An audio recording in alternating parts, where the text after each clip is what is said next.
বসার জায়গা, বিছানা, এসি, আইসা আয়না, টিভি, আচ্ছা ফ্রিজ, ফ্রিজে কোল্ড ড্রিঙ্কস রাখবো, আচ্ছা বেসিন, এই হচ্ছে বাথরুম। টোটালি দারুণ রুম নিয়ে কোনো কথা হবে না। এসি আমি এগুলো নিলাম না, এসি নিলে আর কিছু টাকা বেশি লাগতো, কিন্তু এসি এখন দরকারই নেই, যা হাওয়া এভাবে আসছে, ফ্যান আছে, সমুদ্র হাওয়া আছে কিনা, তো এই রুমে নিলাম। এবার কিছু খাওয়া দাওয়া করতে হবে, তারপর আজ আর কাল তো পুরো আছেই তোমার এনজয় করার জন্য। কোভালম সি বিচের আশেপাশে রয়েছে বেশ কিছু রেস্টুরেন্টস, তারই একটাতে আজকে দুপুরের খাদ্য সংস্থান খুঁজে নিলাম। বাঙালি হোটেলের সন্ধান করেছিলাম কিন্তু পাইনি।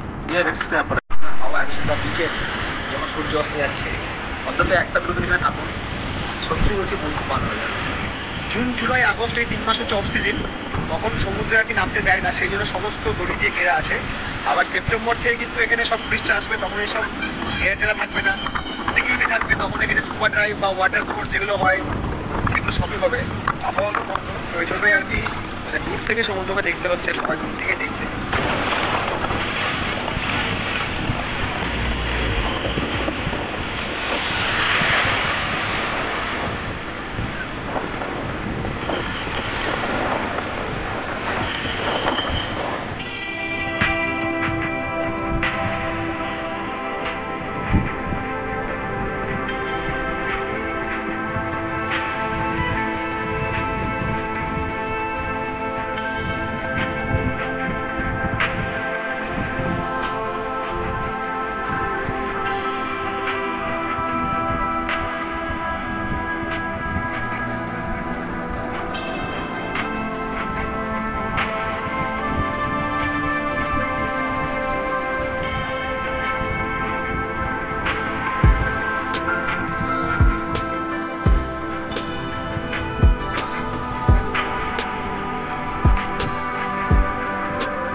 কম খরচ কথাটা আমি সাধারণত ভিডিওতে বলি না, বাট আজকে এখানে এসে এই ফিলিংসটাই হচ্ছে। যারা কম খরচে ঘুরতে চান একটু অফ সিজনে, তারা এই জুন জুলাই আগস্ট মাসের মধ্যে আসতে পারেন। 15ই আগস্ট ওই মারামারি হয়, এই দার্জিলিংয়ের হোটেল পাচ্ছি না, পুরী হোটেল পাচ্ছি না, দীঘায় হোটেল পাচ্ছি না, আরে বসায় রাখুন দীঘা পুরী, মাঝে মধ্যে হোক কোভালম কিংবা কন্যাকুমারী, চলে আসুন, ভালো রকম এনজয় হবে, ফাঁকা বাগান। অন্তত যারা ভিড়ভাড় পছন্দ করেন না তাদের তো এই সময়টা ভালো হবেই, প্লাস যারা কম খরচে ঘুরতে যান তাদেরও কিন্তু ভালো লাগবে।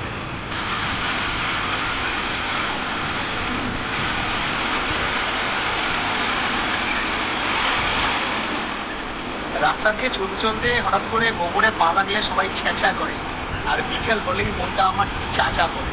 চলে এসছে চা।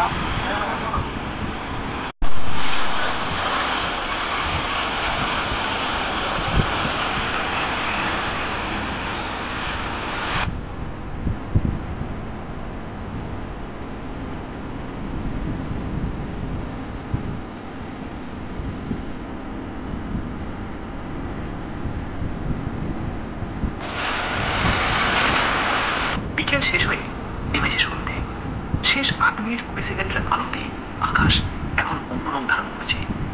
লাইট হাউস থেকে ছিটকে আসা আলো দূরের জাহাজকে নির্দেশ দিচ্ছে দক্ষিণে আবারও রাত নামছে।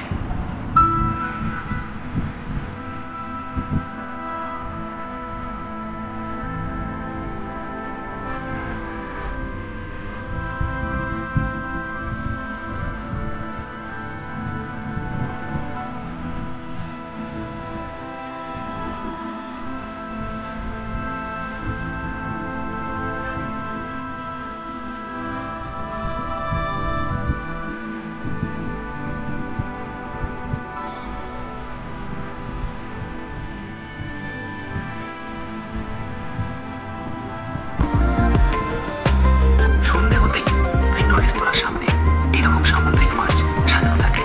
মাছ পছন্দ হলে দরদাম এবং ওজন করার পরে সেটিকে ফ্রাই করে পরিবেশন করা হয়।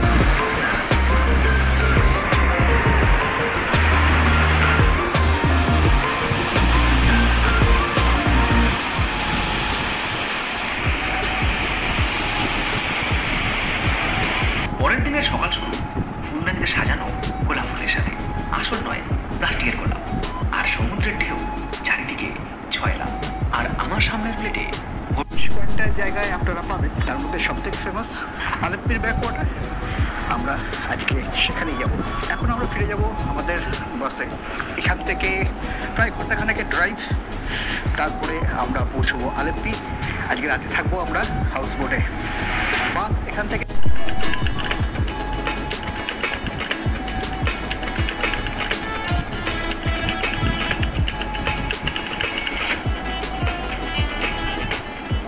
কেরালার ম্যাপটা যদি ভালোভাবে লক্ষ্য করেন তাহলে দেখতে পাবেন কেরালা যে সমস্ত জেলা আরব সাগরের ধারে অবস্থিত, সেই সব জেলায় আরব সাগরের সাথে সমান্তরালভাবে সৃষ্টি হয়েছে সরু কিন্তু লম্বা বেশ কিছু লেক, যেগুলো আবার সরু সরু খাড়ির মাধ্যমে একে অপরের সাথে যুক্ত।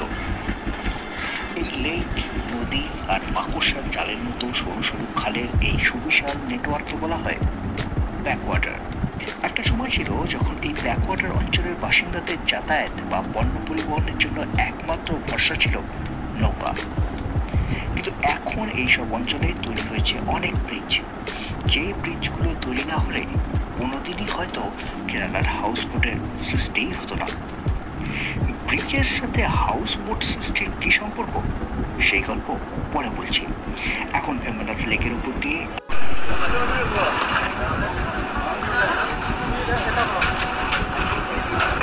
ভেনিস অফ দ্য ইস্ট বলা হয় কেরালার এই আলেপ্পিকে। আমাদের নামিয়ে দিয়ে কেরালা ব্লক এক্সপ্রেস চলে গেল। আমাদের হাউস বোট রেডি, এবং এই হচ্ছে আমাদের হাউস বোট। স্পাইস রুটের বেশ কয়েকটা হাউস বোট আছে, তার মধ্যে আমাদের হচ্ছে ফেনেল। এইটা হচ্ছে আমাদের হাউস বোট। Of lovely. জুতো কিন্তু বাইরে খুলে। Thank you.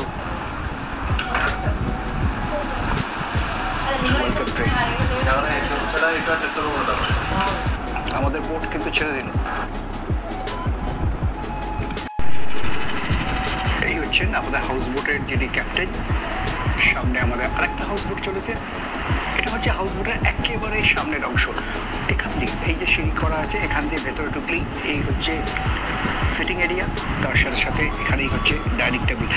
আমাদের পুরো হাউস বোট সমস্তটাই কিন্তু এসি। নন এসি হাউস বোটও পাওয়া যায়, সেগুলো রেট একটু কম। এসি হাউস বোট হলে বুঝতেই পারছেন রেট কিন্তু একটু বেশি হয়।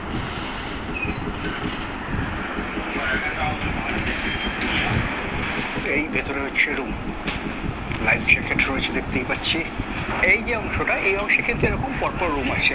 এই একটা রুম, এখানে হচ্ছে basin.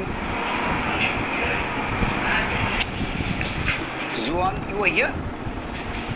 Oh, it's really lovely. I didn't expect this much. প্রতিটা রুম কিন্তু এসি, ডাবল বেড। প্রতিটা হাউস বোটের রুমই হচ্ছে ডাবল বেড। দুজনের জন্য দুটো টাওয়েল। ওখানে রিডিং ল্যাম্প দেওয়া আছে। এখানে একটা টুল।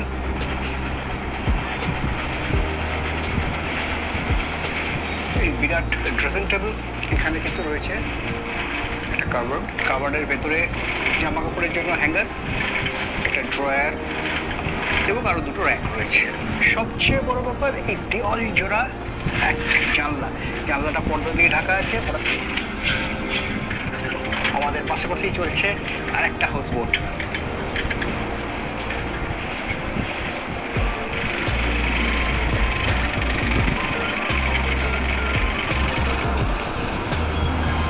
আর এই হচ্ছে হাউস বোটের টয়লেট। এটা চান করার জায়গা।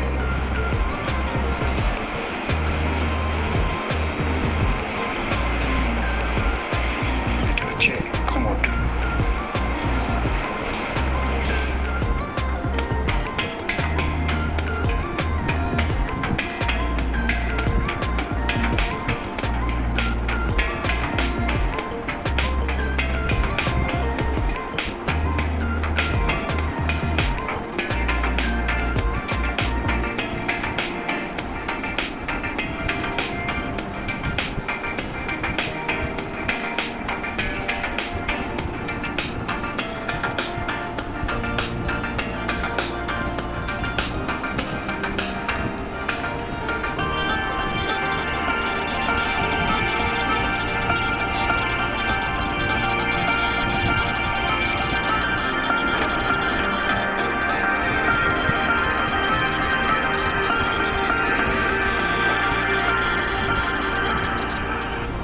আমাদের লাঞ্চ সার্ভ করা হয়েছে। এখন চলো চটপট লাঞ্চটা সেরে নিই, আর এই হাউস বোটে খাওয়া দাওয়ার কেমন আয়োজন থাকে সেটা আপনাদের দেখাই।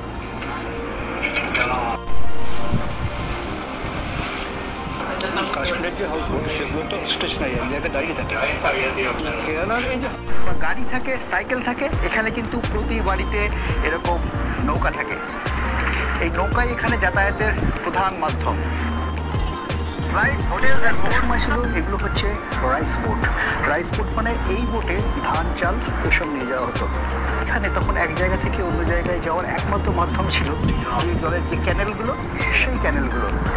কিন্তু আস্তে আস্তে সরকার রাস্তা তৈরি করে।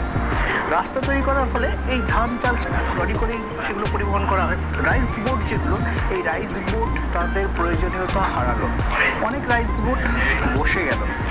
সেই রাইস বোটগুলোকে একজন ট্যুর অপারেটর ভাবলো যে এটাকে যদি কাশ্মীরের মতো হাউস বোটে কনভার্ট করা হয়, এবং কাশ্মীরের হাউস বোট যেটা স্টেশনারি, এক জায়গা থেকে আরেক জায়গায় মুভ করে না, আমরা যদি এটাকে মুভ করাবার ব্যবস্থা করতে পারি তাহলে কেমন হয়। 1991 সালে প্রথম একটা রাইস বোটকে হাউস বোটে কনভার্ট করা হয়, সেই শুরু।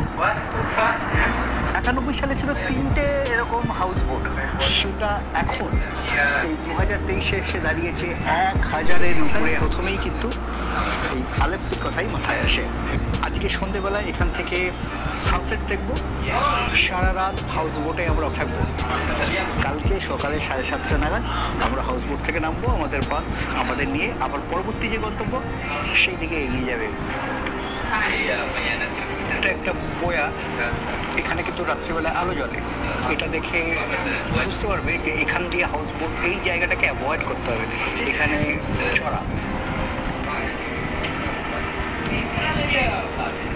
এই যে ক্রুজ সার্ভিস আমরা আলেপ্পি থেকে শুরু করেছি, বিভিন্ন ক্যানাল, এই ক্যানাল ওই ক্যানাল সেই ক্যানাল করতে করতে এখন আমরা এসে পৌঁছেছি লেক ভেম্বানাদ। আমাদের সব কটা ক্রুজ বোট এখানেই দাঁড়িয়েছে সানসেটের জন্য। লেক ভেম্বানাদে সানসেট দেখছি।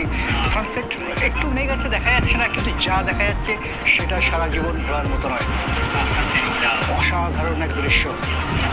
মেঘের যে লেয়ার রয়েছে, সূর্যটা তার উপরে, নিচের দিকে মেঘ নেই, সেখান দিয়ে সান রেজগুলো নিচে নেমে আসছে, অপূর্ব। অনেকক্ষণ অপেক্ষা করলাম সূর্য অস্ত দেখার জন্য। সূর্য একটু দেখা দিল, দিয়ে আবার মেঘের নিচে হারিয়ে গেল। ক্লিয়ার সানসেট সেটা আমরা দেখতে পেলাম না, তো যেটা দেখতে পেলাম সেটা স্মৃতির মণিকোঠায় অক্ষয় হয়ে থাকবে। আমরা এখন এখান থেকে ফিরে যাব। ফিরে গিয়ে স্পাইস ফ্রুটের অফিস, যেখান থেকে আমরা স্টার্ট করেছিলাম, সেখানে আমাদের বোট থাকবে, আমরা ওখানেই থাকবো। কাল সকাল 9টায় আমাদের চেক আউট। সানসেট দেখতে দেখতে আমাদের জন্য এসে গেছে এখানে ব্যানানা চিপস, তার সাথে কফি, তার সাথে কমলা লেবু, তার স্লাইস।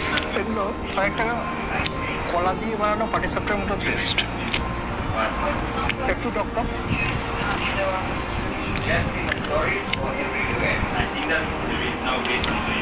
দারুণ লাগে। মানে ভেতরের পুরটা, পাটিসাপটা ভেতরের পুর যেটা, সেটা কলা, interesting.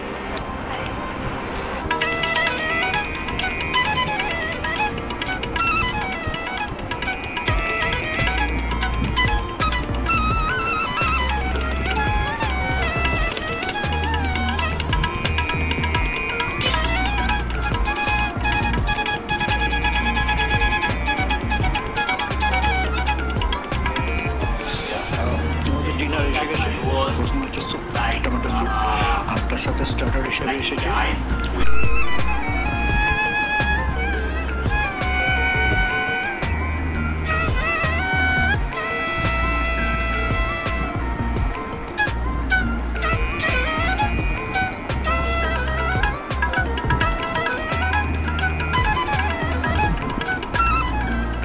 Good morning from Alleppey.